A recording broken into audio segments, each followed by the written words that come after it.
answering because you do the cold before start. just remind me, like I have to invite you to Austin. We have to talk about that. Oh yeah, well you're going to talk about what you're building. That way people can hear. Yeah. Ready? Yeah. Hit the money. Welcome to Silicon Valley Impact, where business insight meets startup innovation. Brought to you live from Silicon Valley, California. Please give a warm welcome to your host, Brian Sparks.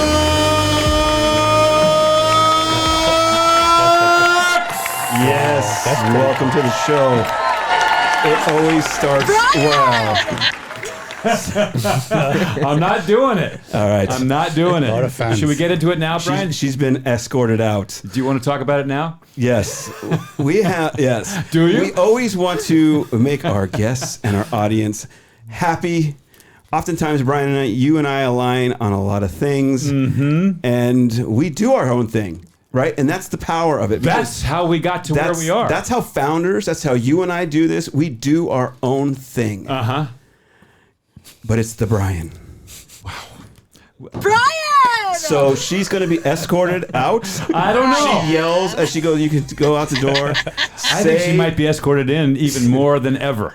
I don't like her. Well, And we have heard from our audience several that's times. you've now changed your story. Well, I've Yeah, kind your of just, story has now changed. And so why don't you like her? I'm Brian? very welcoming of all sorts. All right. Make All no right. mistake about it. Do you want to tell? So just before we go on air today, just before I hit the record button, Brian tells me, but you had mentioned this a week ago that somebody else told you that Yes, they there's don't been a like the few. Brian. Yes, there's been. Oh no, not quite a few. Two. Okay, there's been two.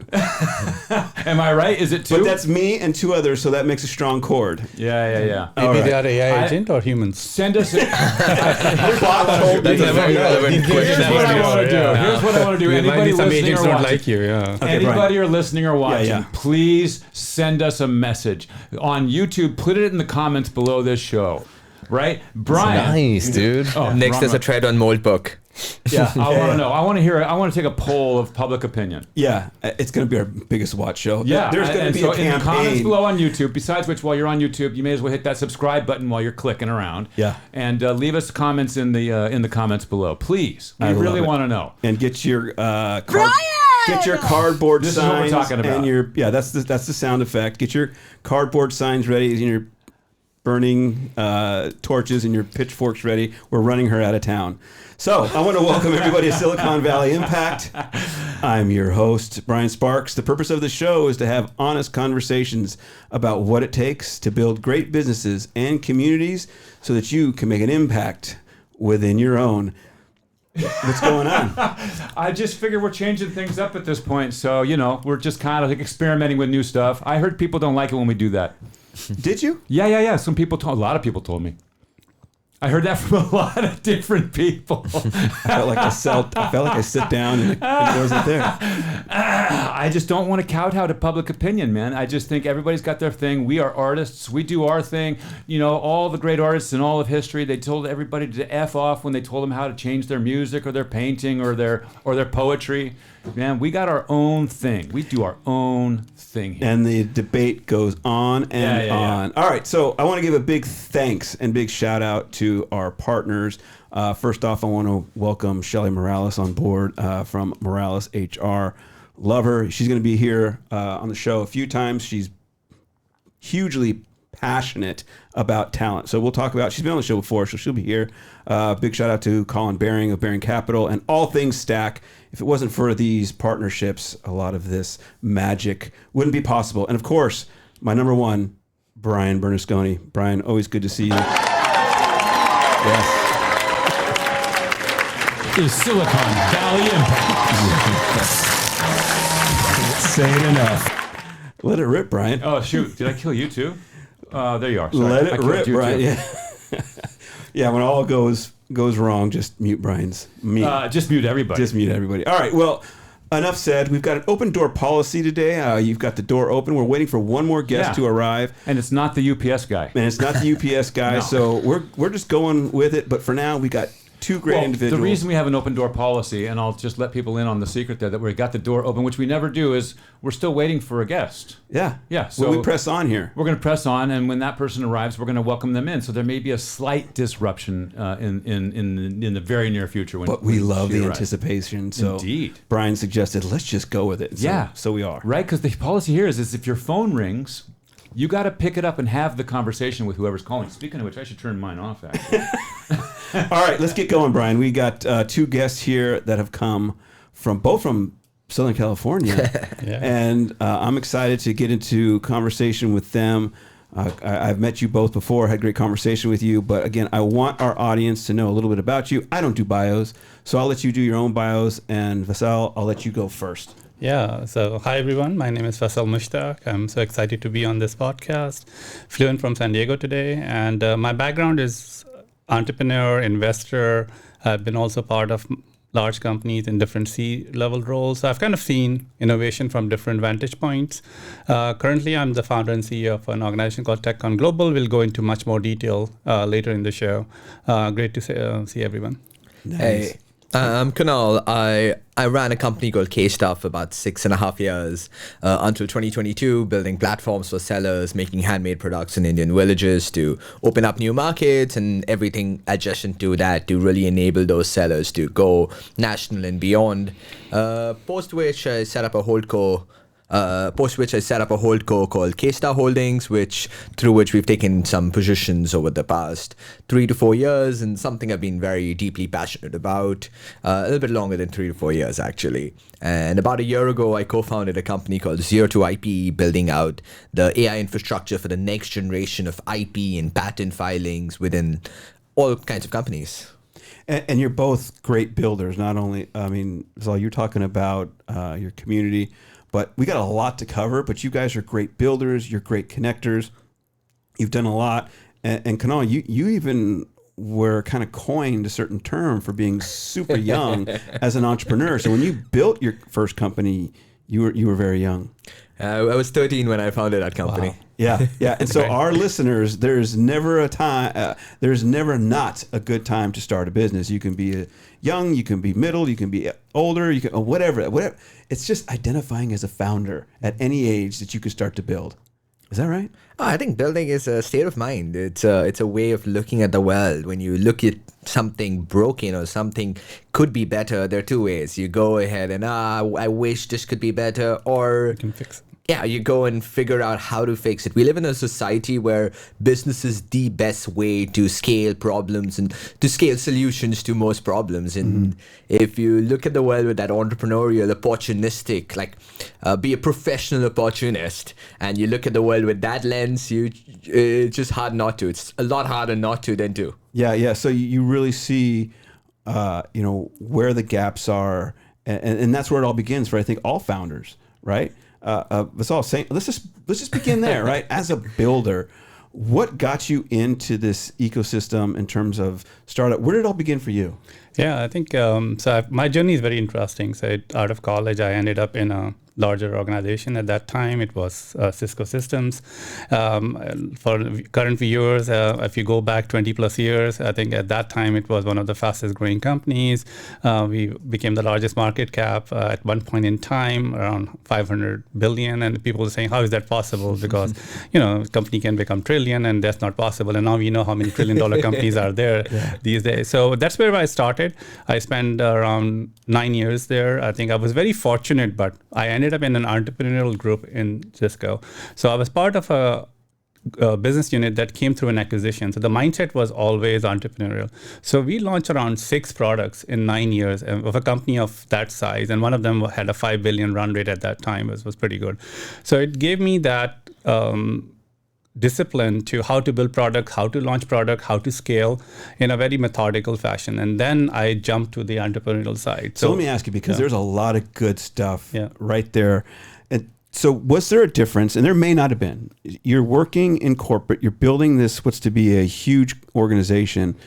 Is there a leap from working in corporate to now creating within that space? What was kind of the contrasting differences? Yeah, it's a great question. So I think there are two major differences. The first one is when you are in a larger company, you can impact a lot. You have a lot more resources and you learn different traits. You learn how to scale, you learn how to discipline, organization, and structure, because a lot of these larger scale, even if you're a startup and you're successful, at some point you'll become big. And you should know how to manage large teams, how to manage global teams, how to manage and scale them, product lines and all that. So that's a very great discipline. But if you go to a startup, it tells you to run fast. It runs to and think big and make it happen.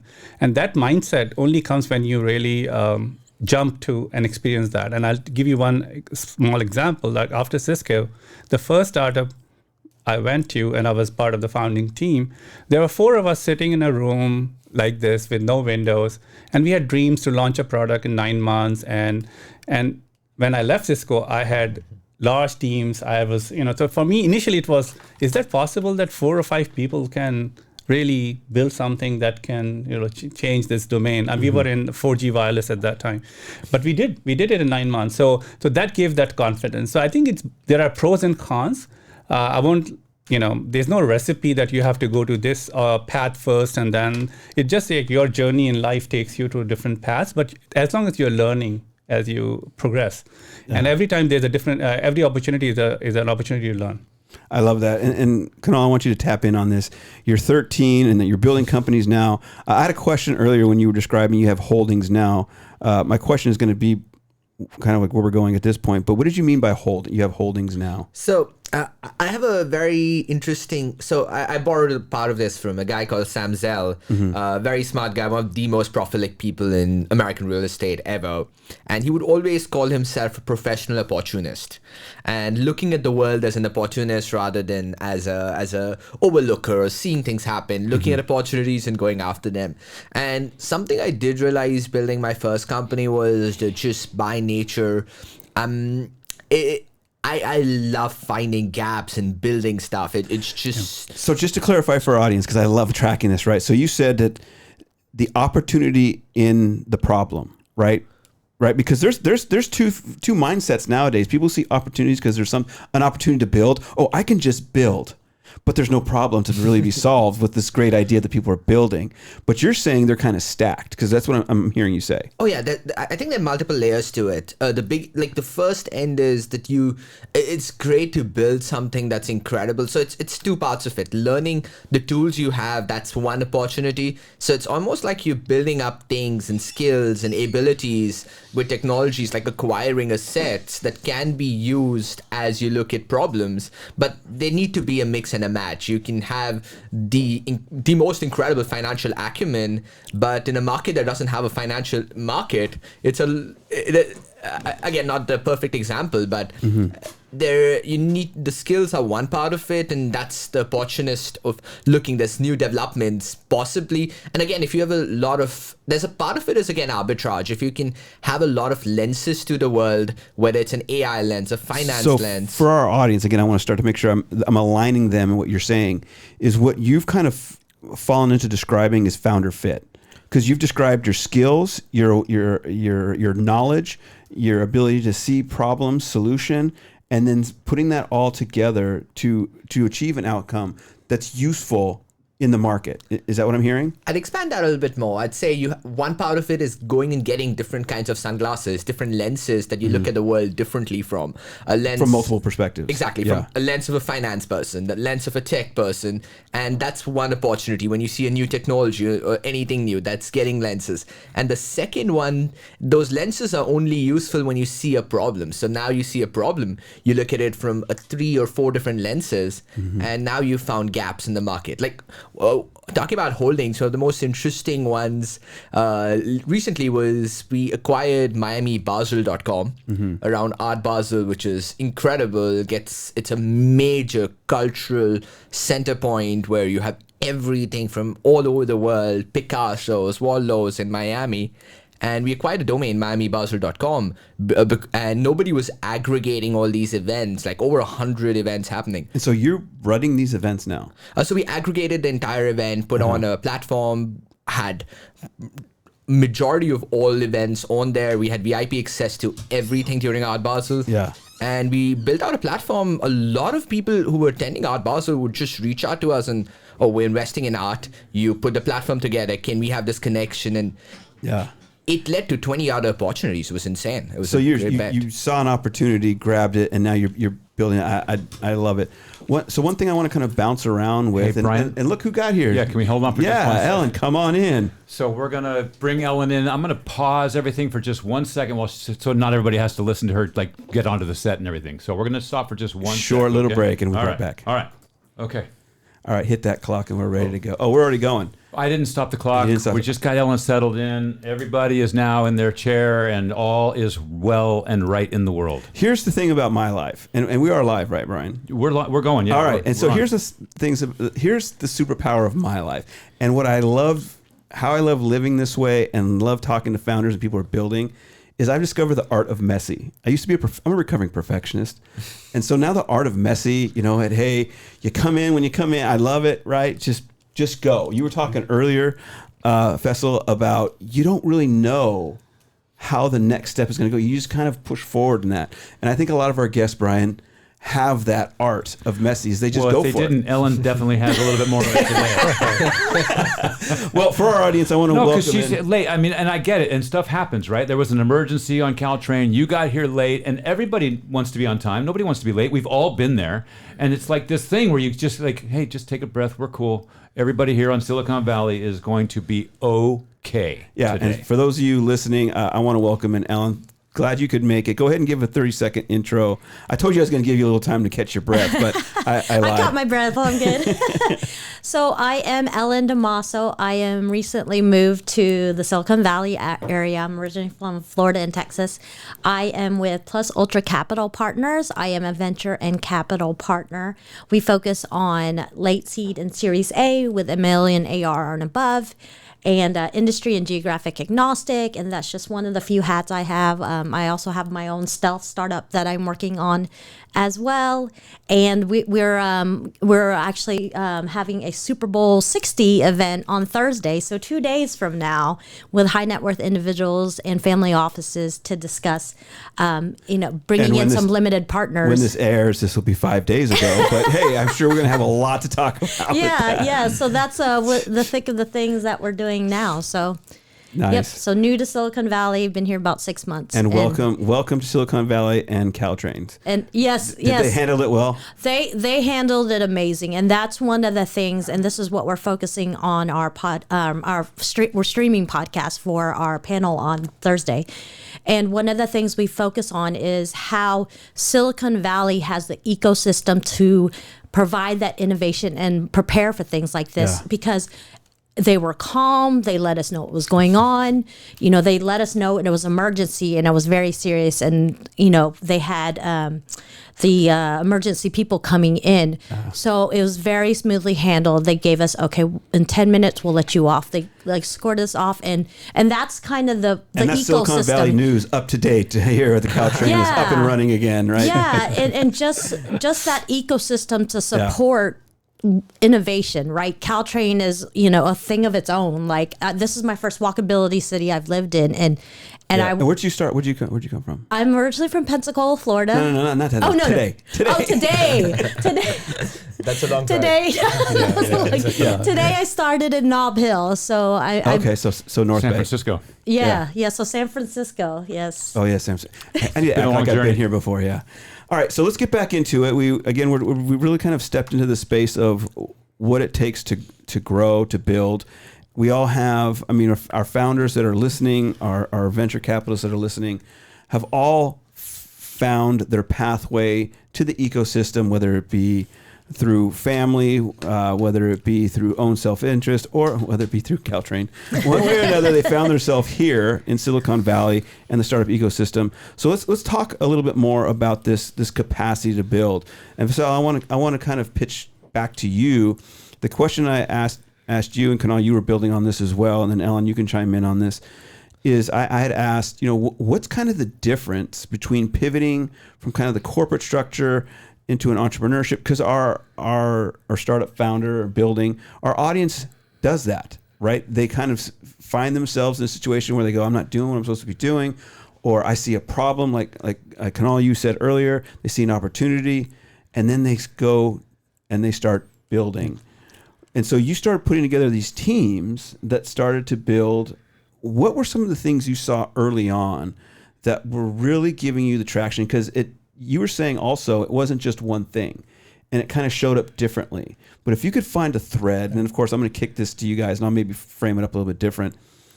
What were some of those high-level things that really made the team click in the early stages? Yeah, I think that's a great question. So I think the first thing is the problem for me, right? Mm-hmm. So if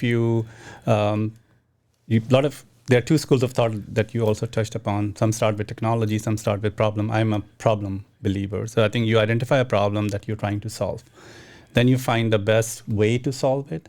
And then you put the best team to solve it. So this is what, we started. The first startup was that there was a gap that our wireless bandwidth was bottleneck and 4G was coming. The problem statement was very clear. So what we did was we put together amazing talent, a small but mighty team that believed in this mission, and then we started the journey. For startups, one thing is the passion has to come from inside, right? So every person that you hire, and I have a thesis that the first 10 people, sometimes 8 people, are the most important hires you will make in your startup journey. So you're spending time using your network, exploring and building that, finding the right mix between talent and passion is the right, and you have to spend time on it. So for me, hiring has been the most important factor throughout. And I'll give you an example later in life. I was CTO of a company called Sleep Number, and we were scaling, it's a $2 billion bed. Like the bed? Yeah. Sleep Number? Yeah. Okay. So I was, and I'll touch upon that, but we were scaling, and I think I hired around 100 people within post-COVID, if you remember, there was a V curve. But I made sure that me or my core leaders, we interviewed everyone, we made the right decision. We never shortcut on talent. So I think talent to me, but if you look at a startup, that's amplified a lot more. Every person that comes in will define the culture of the company, will define that they're aligned with the passion and bring. And then the second important thing was founders that your audience should know. You should always hire people smarter than you. So a lot of people have that insecurity or whatever, that I know everything, and then I need 3 people to do A, B, and C. Mm-hmm. So those are different, different culture and different teams. If you find people that are better than you, it will make you and your company much more stronger. That's super cool. So Brian, here's kind of the drawback of the show and my style is I invite cool people to be on here, people that I like talking to, like these 3 and people we've had before. And then along the way, I get blown away by oh, you were part of Sleep Number, or when Keith was in here a few weeks ago and he goes, oh, the CEO of the Tesla Foundation. Right. And I'm like, yeah, they just revealed kind of big, huge chunks of their lives that were oh, wow. Yeah. And we were kind of dismissing them before that. He's great. I mean, brilliant people, right? All brilliant people. But the magic of Silicon Valley, and Ellen, I think it's what probably attracted you and Kunal, you've seen this as you kind of come here, is there's so many great, good people, and that is such a rich layer. Then you realize what they've built or what they're building and what their missions are, what their impact is, and then it's a whole nother conversation. How can I impact the world with this? Impact the world. So, great. So let's kick this down the line. So you've all put together teams on some level, or look to identify the teams that can make an impact. Can all build on this. When you're putting together your teams and you're looking for talent or you're looking to invest in a team, what are some of the things that really stand out for you when you surround yourself with the best or invest in the best? So also to add to the earlier part as well as to this, I think the greatest determinant of quality of life is talent density. If you're in an area like San Francisco Bay Area, certain parts of LA, certain parts of SoCal, actually California as a whole, parts of New York, you have such high talent density. Yeah. It has a massive impact on the quality of your life in all areas, from the people you hang out with to your aspirations to the people you hire to the things you build. It's the greatest life hack. Yeah, talent density. On the team end, I think a lot of it is exactly that. You look for people who are incredibly smart, but smart is a very abstract word. I like to break it up. There's smart in terms of being a polymath and being able to pick up a lot of things, learn really fast. That works really well. Like the classroom smarts, right? I'd go Smarts. I'd go even beyond that, like more on breadth. Like I'd actually put that in the other category, in the sense where today I see something, oh, this is interesting in building breadth, and then having 20 different breadths. That's one category, and the other is depth, like a nuclear scientist. Okay. And it's tricky because when you have a conversation, most people smart. Both of them seem extremely smart, but a lot of it is seeing where they lie on the axis between these two, and then matching that with the role. Like a leadership role, being a polymath or being broad is so helpful, but per se more on the end of being a much more deeper role, like owning a very specific vertical. You want someone with a lot of depth and making it less abstract. So there's depth and width, as you Exactly. and it goes back to what you were saying earlier about the ability to see things from multiple perspectives. So you're really looking at talent from multiple perspectives. And Faisal, you said the same thing, right? Yeah. The ability to see. But Alan, let me bring you in this. Like, just I'm throwing you in on this. When you're looking to invest in a company, real quick, what are some of the top things, or building, what are some of the top qualities you look for in the people that you surround yourself with, or the people you're looking to invest in? So I guess I'll go back on how you're talking about being a perfectionist. So one of the things that I think is very important, I was a valedictorian of my high school, right? So perfection, like everything, I mean, I couldn't take criticism, none of that, like. And then now I'm like, I know we can't cuss, right? Like, but Yeah, let it rip. We're a podcast. fuck it up and figure it out. Like, some people don't like that, The and more I'm you like, fuck up, the more you find yes, out. I'm like, we're human beings. Yeah. This is what we do. We're good at fucking things up, so let's do it. And so execution is key, because one of the things that I do practice now is like, making decisions and keeping in mind, like, what is your dollar per hour that you're making up? Do I need to spend an hour with Southwest on this, and I'm saving $10? Like, okay, forget it. Let's move on to whatever it is. And so it's that, like, keeping it going. And I like to, for LinkedIn messages, emails, I like to let things go like one pass. If I'll delay I'll delay messages to be sent later on, but I just want to look at it once and be done with it. And you want to see that execution in your startup founders, because you want to know that they're going to make decisions. They're going to make decisions fast, and they're not going to fear or freeze up and take a long time to think about it. So that's one of the things. And transparency and honesty. There's a lot of BSers out there. I mean, and you're talking about talent and things like that. Like, if someone's telling me all the great things I'm doing, I'm like, show me. Yeah. Show me what you've done. It'll come up like, I just worked at the Sleep Number. Like, it's kind of a little thing, but it's not like this grandiose, I can perform this and this and this. It's like, what are your results? What are your key performance indicators? So things like that, you want to see people who can give you results, because at the end of the day, and this is why we look for startups with $1 million AR and above, is you've proven that you have a sales, at least be able to pull the sales together, right? Like, this is not an accident. And we are moving to 2 million in AR requirement now, but it's because of that, like that 0 to 1 founder-led sales. Are you going to be able to move to 1 to 10, 1 to 15? So let's talk real quick. In fact, what the theme right now reminds me again, I say this all the time. I once heard Ray Dalio speak, and he said, the best qualities of a founder are those who are hungry, humble, and smart. Right. And smart's a given, but the humble piece, those who are just like, well, let me just show you. It's like, I don't need to talk about it end to end. I can just show you. And so I love hearing that from all three of you. I kind of want to talk about structure a little bit, because all of you touched on it a little bit. And in order to execute, you need to build structure. How does that look? What are some of the motions in the early stages of a company that show that, okay, the structure is really coming together? And Faisal, I'll start with you, because you've probably seen that a lot, and you know it well. But where does it all begin? Whether it's going to market, whether it's internal operations, where do you begin with that?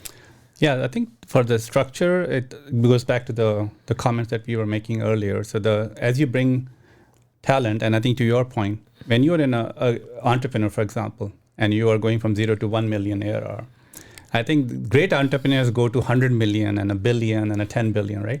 So if you see all the big names, they have taken their company all the way, and every journey is different. So 0 to 1, 1 to 10, 10 to 100 is completely different motion. Development motion, team maturity motion, go-to-market motion. So what you need to do is you need to be able to accept the fact not every founder can scale that way also. And there are people that reach their limit, and the great founders say, okay, now I have to bring a proper CEO to take from 10 to 100, and there are some great entrepreneurs that take all the way to 100 billion. So for that, I think first thing you have to realize that every journey, it's not a straight line. You have to go through these transitions and different phases. Company reinvents itself, a startup. So you should be able to make sure your talent is meant for. So if your sales motion is 0 to 1 motion, and then if you are selling to enterprise and you're going from say 100 million and above, it's a very different sales motion. So your sales team or your sales leaders have to be very different. So you have to realize that fact, and you have to continue to either mature that talent, like some of the early team members rise up and be with you, not everyone. So you should be able to make that decision, and yourself also, that am I able to take the company to the next phase of life.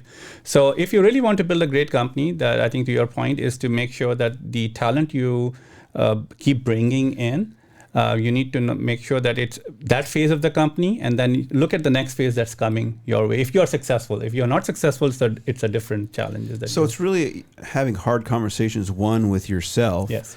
If am I the right fit for this, and Absolutely. bring in the talent to replace you. I remember when Colin first came in here. Colin Baring is with Stack Ventures and Baring Capital. He says, I'm always looking for someone to replace me in 90 days. Wow. Right? Build something. And of course, he's got holdings all over the world and real estate development. But that stuck with me. It's like, I need to put structure in place, put the best people who can then build that, and I can step back and then start kind of iterating on the next natural thing. Yeah. And that comes to the point I mentioned earlier also about if you bring in talent that's better than you, right? If you're not afraid. And I think you'll always find, if you are, say, a founder and you're a technical founder and you were acting as a CTO, for example, and the company is continue scaling and you're more passionate about the strategy and you're trying to fundraise and so you bring another person that takes that home, it should be okay. I mean, you should empower. The empowerment is important. You need to empower the team and hold them accountable, but empower them that you have this and I'll support you. And then you take on the big next thing, because at that time, writing code, if you're a technical founder and you're a 100 million and above company, it's not the best thing. But if you're growing at that rate, you're bringing, AI came in and you can retransform the company and you can continue growing it. That's where from the board, from the shareholder, or from the investor, that's where the value comes in. So the founder has to constantly do that and not be afraid to let go of things, which are, a lot of people have a hard time letting go, I think. There's a lot of reinvention, and it's hard to even put it in words, because it constantly changes. Like when you're going 0 to 1, you do a lot of things that just don't scale, and you have to do them. On day 1, day 10, you can't think of, is this going to scale when I'm a $50 million company? Just because it might work when you're that big, but at this moment, you might just have to go and run after your customer across the road and make sure he signs you. It's just, you do a lot of things that don't scale, but the essential, when you go from 0 to 1, it's ridiculously important to do them. But then the second part, which gets a lot harder, is once you've reached there, learning to let go of these things that make great stories, but moving to things that, okay, now I need to be able to scale. I need to put more people in those places where they can really own that workflow. Yeah, I love it. Alan, add to this, because again, it's structures, oftentimes it's abstract and it can be unclear. What is it that you're looking for with someone who may have this vision? So I'm speaking from a venture capital. So I wear both hats, right? So one of the things, and I have a course called VC Readiness, from founder to funded. And I've been in VC less than a year. And one of the things that I've learned is how people view getting funded in VC. And so that's one of the things I teach in this course, is to knock out all the noise. You don't need to do pitch competitions for a year and a half. Like, you don't need to win all of them. Like, you need to focus on like execution. And one of the most important things, especially at pre-seed, that you find for people who haven't raised yet is finding that VC partner. It's a partnership. Some people, they see VC and they cling to them, and they're just like, they hear VC, and some people just send me messages on LinkedIn, and I'm like, no. And they're like, well, why did you say no so fast? And I'm like, do you even know, am I deploying? Do you know what stage? Am I doing pre-seed, seed, Series A? And am I in the industry that you're in? And that's one of the takeaways that I teach these people in the VC readiness course is a plan of who you're going to approach as VC, because you don't want to waste your time. Is our most valuable asset, right? Like, we don't get more of that. None of us do. We all have a lot of time, and it's, you have to filter out the noise and find who's going to fund you, who has the funds, and is that industry in what you're, and so you walk away with a targeted list. So I think that's super important, especially because as pre-seed, you've never fundraised before. So it really needs to be targeted, focused, knowing who you're building. Because one of the things we do, so the reason we focus on seed to Series A is because 85% of companies don't make it from late seed to Series A. Mm-hmm. That's just the fact. Yeah. So we want to focus on that niche and say, okay, how do we get you to that next level? So our goal is to get you funded by like the A16Zs and the Sequoias of the world. Like, they're not going to look at you at this early stage. This is like later on. So we inject CMOs, we have RevOps people, we take board seats. All of that comes together to create that ecosystem and building. So it's at a different layer. So you have the teams, but it's still and things back like that. To adding the right people. Yeah, adding the right people and that right VC partner that's going to add value. So the ultimate stack, I mean, if I can stay with this stack theme, is really the right people. I mean, we talk of, you can have the technology, but yet if you don't have the right people, it's not going to land. I want to talk really quick. I mean, I'm so fascinated by what you guys are all building, and I want to pivot really quick. Brian. Yeah. I just want to bring your attention to the clock. We're going to do another one? Another break? Forgive me. I didn't realize. Okay. We could talk this out right now, Brian, because no. clearly we talked out the Brian here earlier. To try and help. Okay. I'm just here to serve you, Brian. Yeah. So you just tell me what pleases you. Okay. Well, I want to touch on a few things, and then we'll go to our break. But Kunal, before we do go to break, your K-Star. Talk a little bit about what you're building with that, and what is your kind of intention around building K-Star? So we've had a lot of different opportunities we've taken, and same with positions. I've been on like 6-7 boards right now. So I've been on a couple different sides of the table. So at K-Star, the thing about venture, I feel most people don't get right all over the world is most people look at a venture fund and think of it to be a family office without realizing, in the sense that a venture fund has LPs, it has a structure, whether it's deploying capital in a certain time, or things alike. With K-Star, the goal's been, I had capital post-exit and wanted to really take a chance at deploying at very specific areas where I saw deep opportunities, whether it's directly or indirectly, and just high enough gain and arbitrage, whether that's with capital, whether that's with resources, whether that's with being more involved. Real quick, bring our audience up in one line. What is K-Star? So for about 6.5 years, I ran a company called K-Star to an exit. We built platforms for sellers in Indian villages, making handmade products to sell outside, and all the things adjacent to that. In 2022, after the exit, exited. Yeah. Okay. I decided that I wanted to use a lot of that capital to take some of these positions or be involved in many of these areas. One of them was mental health for me. I'm very, very bullish on the mental health industry, as a part of which we've had that's a company called Detox. We've had some mental health businesses that we've been directly and indirectly involved in, mostly in Asia Pacific, for mostly mental health services for Fortune 500s in that area. But then there's a podcast with 140 episodes that I've hosted. And this is what you're passionate about. I love that. I'm going to tease it a little bit. Okay, so we're going to go to break in a little bit. I'm going to tease one other thing with the other guests. But mental health in startup, it's a big deal. Kunal, we're going to talk a little bit. Excuse me, not Kunal. Faisal, I'm thinking break already. I'm thrown off. Yeah. We're going to talk about TechCon Global. Yes. You're building that, which is really exciting. And Ellen, You're launching Fund One and you just landed. So definitely want to hear about how you went about raising, because one of the biggest holdups, not only for startups, but VCs is raising, and kind of like what have been your wins along the road with that. So with that, Brian, that's the tease, and we'll be right back. All right. Well, welcome back to Silicon Valley Impact. We're mastering the art of being messy and having great conversations, but that's the life of venture and startup and a happy life. Play messy, stay creative. All right. Before we went to break, we touched on a little bit of the things that you guys are all working on. I want to talk really quick, Faisal, with you about TechCon. This is a conference that you're a part of, you're building. Give me and our audience a little overview on what got you into this and where's this great conference going. Yeah, thank you. I think this is my passion. So I think I've been in many startups and large organizations in different C-level roles, but this has been something that makes me the most happy. So the history of TechCon is that personally I've been, and just like you, attending and speaking at conferences for a very long time, and always felt something was missing. So either there are large industrial shows which are great to know at a macro level what's going on in the world, like CES or. But I never came back and felt that I met these 4 great guys that I have connected to a level that if I need an advice, I can call them, or if I can, just have at least some warm connection going forward.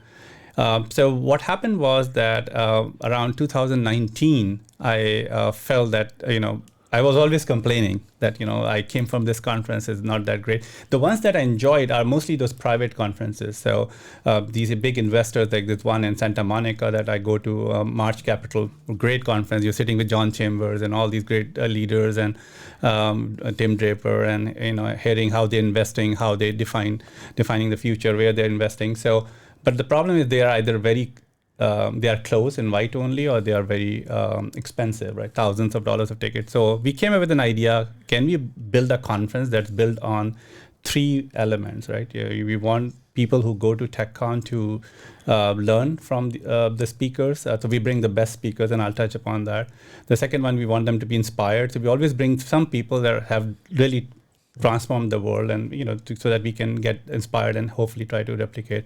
And we want people to connect. We want people to build relationships. So those were the thesis where TechCon was born. I've been a CTO or technologist all my life. So when I came and I pulled a core team together and I said, this is my vision, they were initially laughing that, if you do an event, 5 people will not show up because you're such an introvert, right? And that's 2019. So so I take everything as a challenge, right? I'm an entrepreneur also. So we started that, and our first event, we did it in San Diego in 2020, 7 weeks before COVID shut down. So we just got lucky. We had 80 speakers, 400 attendees, a full day of panels, and we hosted in Sony headquarters there. And then obviously there was a period of time that we couldn't do it. We did virtual, but now we are back for the last 2.5 years. So it's a conference. We bring 4 kind of speakers. There are 4 personas. So the first one is investors. So we bring partners at venture fund, private equity, also from corporate investing, leaders at different large corporate investing funds. Those are the ones that are funding the innovation. So we think of innovation as a plant, and we think like, who are the 4 elements that are kind of helping it grow into a tree? So they are the ones that are funding it. The second one, what we call scalers. So we bring CTO, CIO, CEOs of large public companies or private companies. And what we felt was there are a lot of these individual vertical forums. Like I was part of a CTO forum. Everyone is a CTO there. You go there from Dropbox. But the problem is that the CTOs like us, we acquire companies. We look for the best technology. So those are the ones being built by entrepreneurs. So we want them to also have a seat at the table. The third one is entrepreneurs. For TechCon, we invite entrepreneurs that have either sold a company, like they have exited, or they have raised Series B and beyond. So people that have gone through the grind, and they can share their lessons with the audience, which have a lot of early stage entrepreneurs. And then we also bring folks from academia, incubation centers, and also it's a very well-rounded. So this year we have announced 3 events so far. So the first one is in Austin on February 12th, 13th. And it's, if you all can make it, please, we would love to see you there. Then we have San Francisco. We are co-hosting with HumanX in April, and then our biggest one is in San Diego in May 22nd, 23rd. And where is there a website people can go to? You want to give that out? Yes, it's called techconglobal.com, TECHCON, techconglobal, one word.com. Nice. Okay. And definitely going to look forward to that.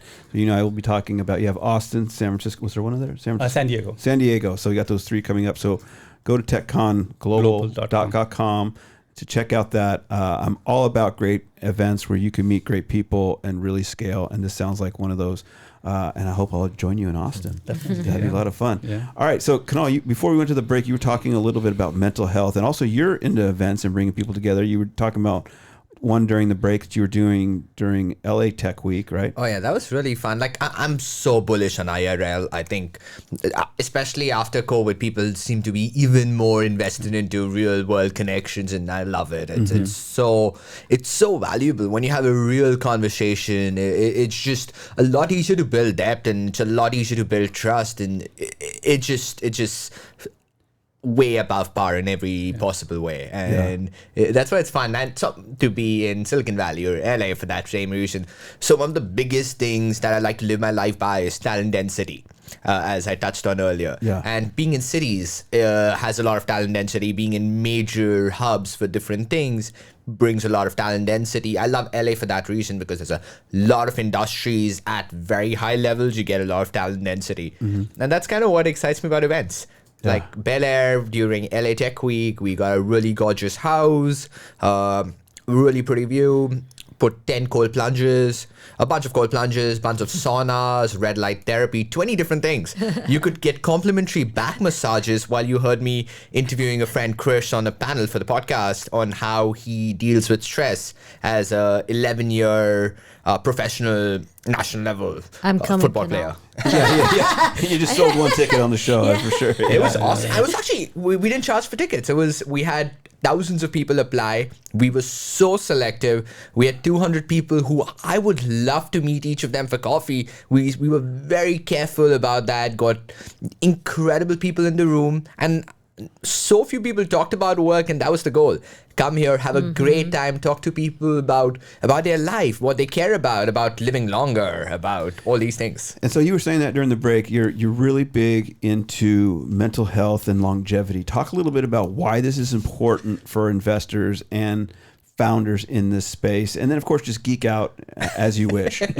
I'm selfish. I like to live longer. Yeah.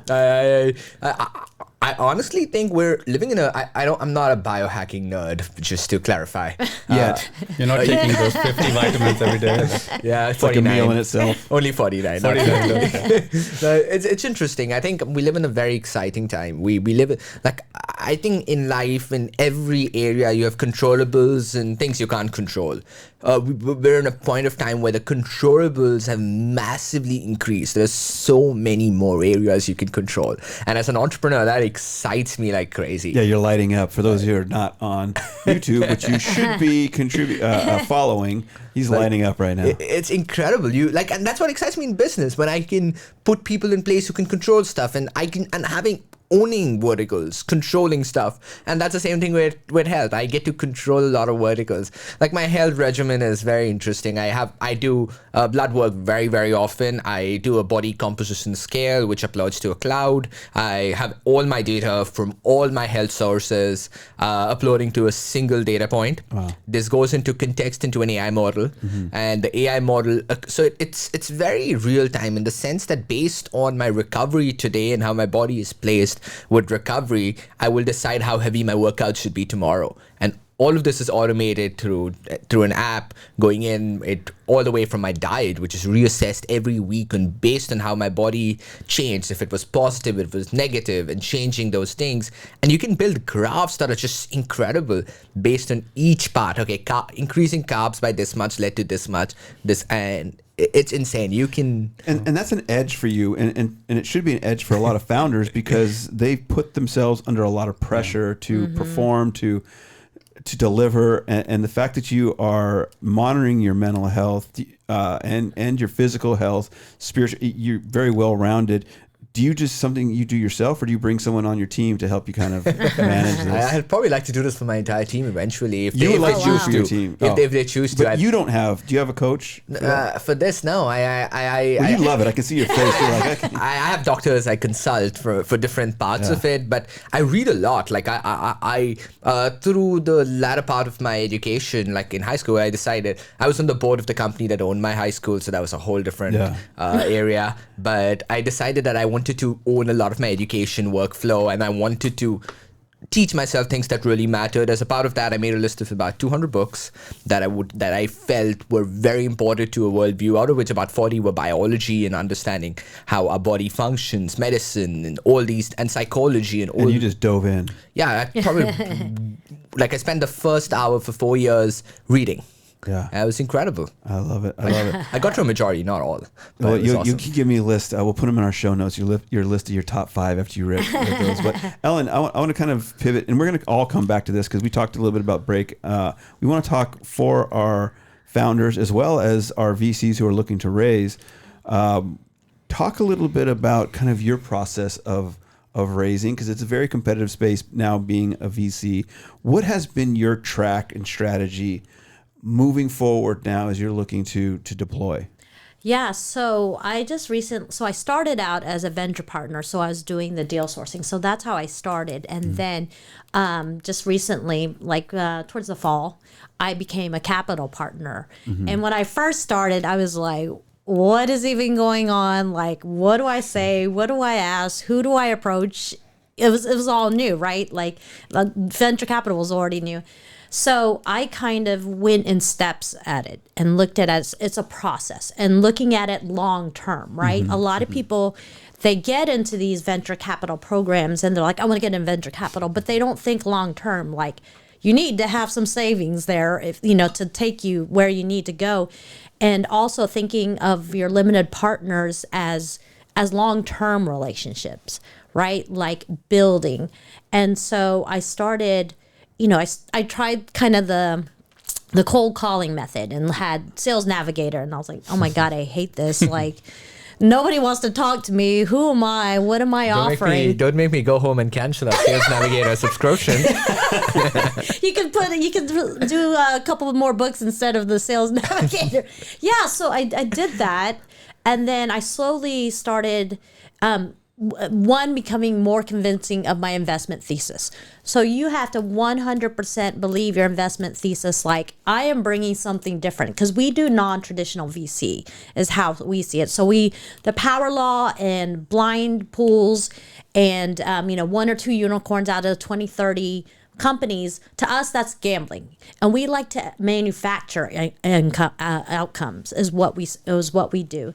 And we're not quick capital either. So if someone's like, oh, we need capital in the week, like, what did you do wrong that you need capital right away? You should have been on this different journey to get yourself prepped and ready before that time had come.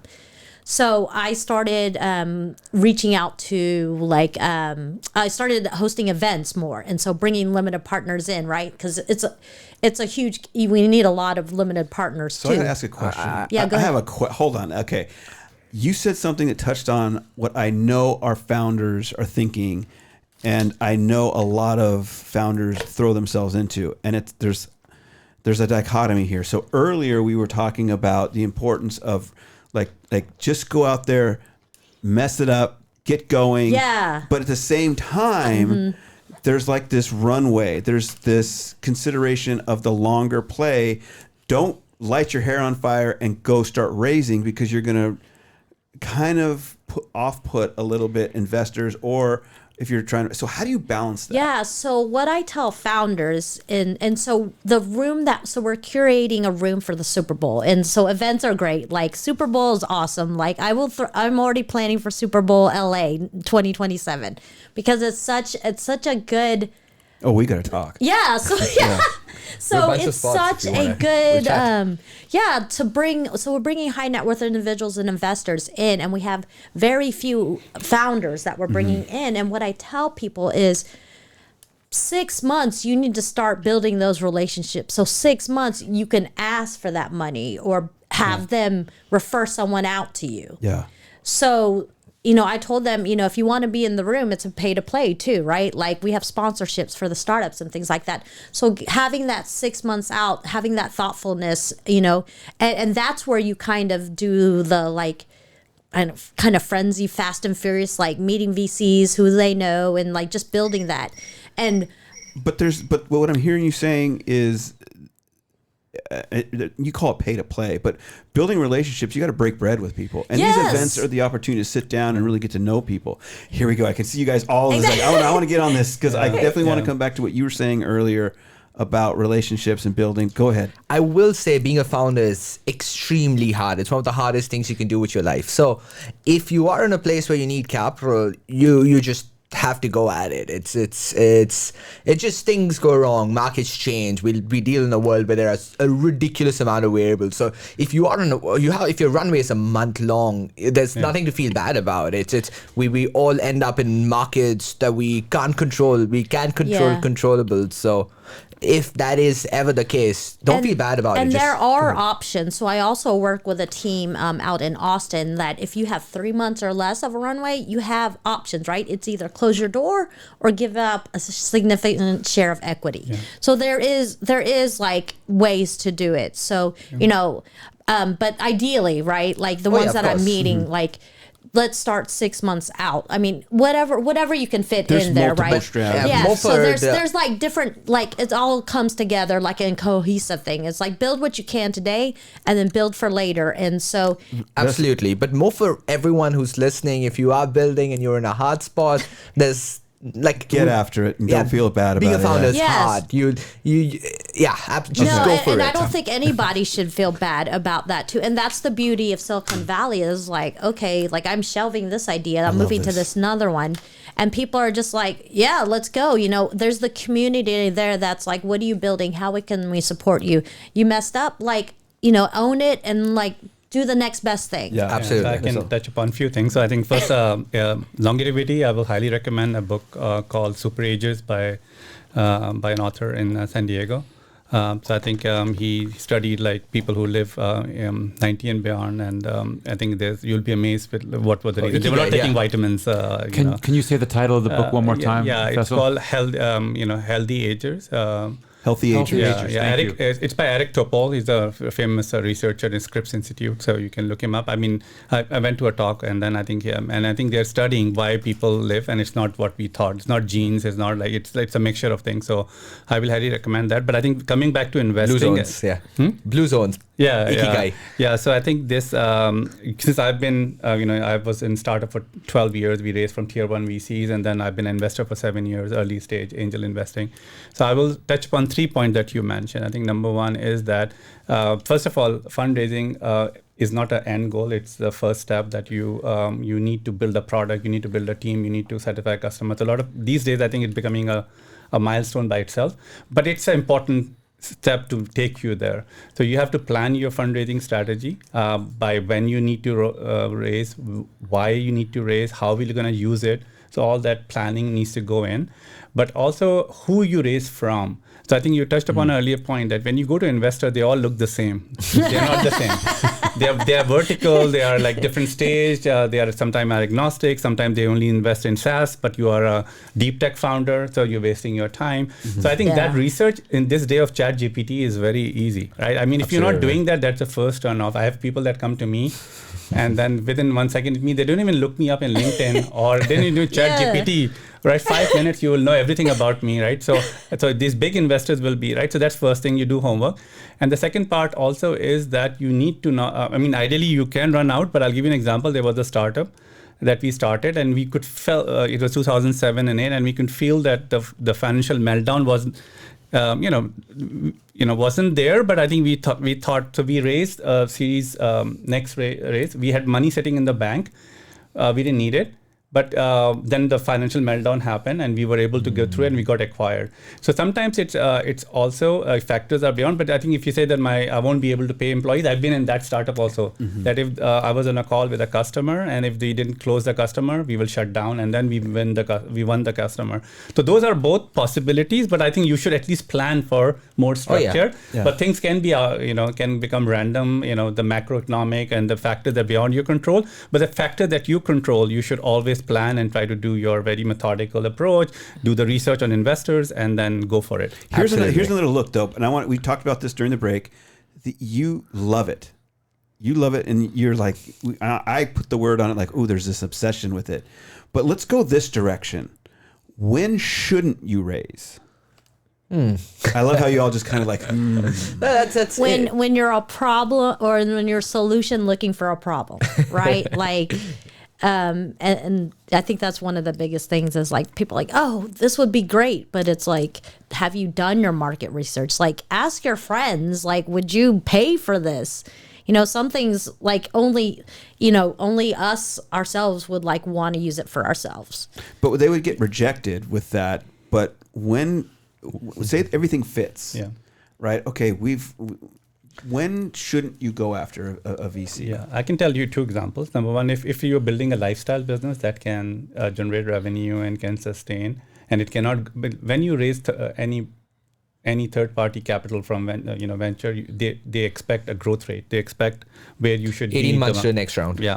So I think if you are you're pretty cash flow positive and you're living a comfortable life, but you're not going after that, then I don't think maybe that's not the right approach. Maybe different way of raising capital, not venture. And the second one, also would be the valuation. So, I have friends that have raised money at a lower valuation than the first term sheet they got. And because they realize that if they raise at that term sheet, subsequent round will the become higher valuation. Yeah. So, sometimes bubbles happen. We have seen .com, and, I hope AI is not, but yeah. So, but what you do is you have to be pragmatic. At the end, it all becomes revenue. It all becomes those fundamentals will come back at some point. So you have to make sure that when you are at that valuation, your growth rate and your customer acquisition and your revenue and margins at some point has to be there. So I think that, but I will say that if it's a lifestyle business, if it's a comfortable business, and you can live a very, or you can do like crowdsourcing and crowdfunding, because when you raise from an institutional investor, there's a discipline that comes in. There's a board. You're accountable to a person, and a lot of entrepreneurs, I think, will be able to. You have to be answerable to them. So I think that part, I think, And something both of you guys touched on very well was the long game. Like, play it for the long run. Play it for 10 years at least. Like, preferably for 40 years. You're playing a game that is very biased and asymmetric towards those that play a longer game. So figuring out what that long game looks like for you. Like, as you said, if you're looking for a long game, which would lead to a lifestyle business, yes. But I'm always surprised by the amount of people that don't put that into perspective. They're playing it for the long game, but what is the long game to you? Because my long game might not be the same as everyone's long game. So figure out what that long game is for you, and then if raising fits into that. Yeah. And so the other thing that I wanted to add is traction. So traction, especially at pre-seed, and I see this, I mean, we don't fund pre-seed, but one of the things in pre-seed is like, do you have 1,000 customers or more that can't live without your product? And I've had people say, oh, I have traction. I have 1,000 people on my subscription list. I'm like, that's your newsletter. That's different. That's not traction. Like, you want to make sure that it's a product that people can't live without, at any stage of it. And so, find that market fit, do your research, know that it's a problem and it's not a solution looking for a problem. Yeah. I think two more examples. I think if you look at company called, Atlassian and Qualtrics, both are humongous successes. They didn't raise for a very long time until close to the exit, or they were kind of Atlassian raised very late. So because they were so profitable from the revenue, the product they built has such a good market fit that they didn't need to raise.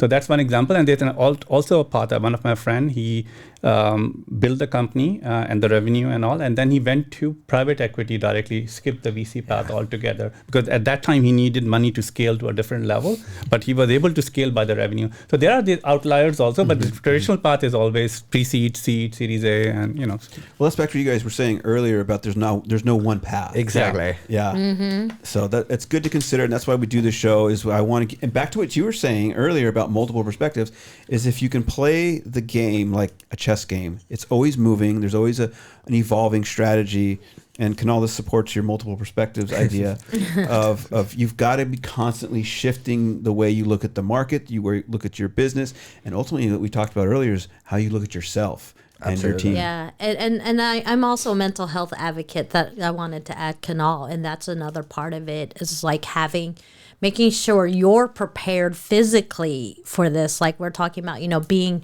in the best shape. And so I'm actually a yoga instructor, and I have an award-winning garden in SF where I teach like yoga to people, to friends that I know. And so people are like, how do you do VC and do yoga? And I was like, that's why I'm able to do both, because I do have that wellness. And you just have to really be present and be that person that you need for yourself, like raising in capital, and then also being that founder, because it's a long game. It really is. Well, while you have the mic, Ellen, we're going to start winding down here. I'm going to ask all of you the same question. Number one, well, what's next for you? 2026 is kicking off. You got your eye on events and again getting your name out there. But what's next for you, and how can people connect with you?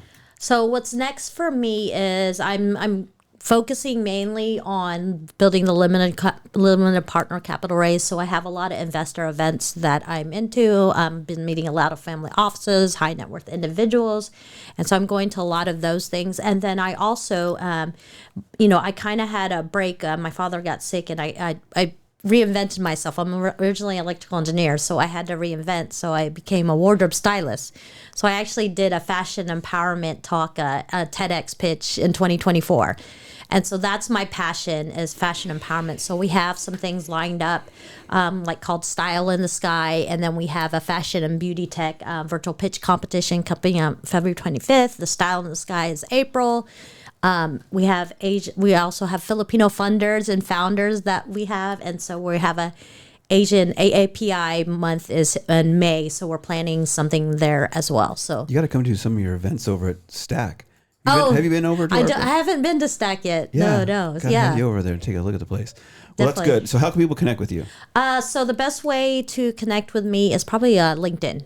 Okay. So it's coming at you now. I'll put all that in the show notes. Yeah. So LinkedIn is the best way. Nice. Kunal, what's 2026 look like for you? And how can people connect with you? A shitload of fun. I love it.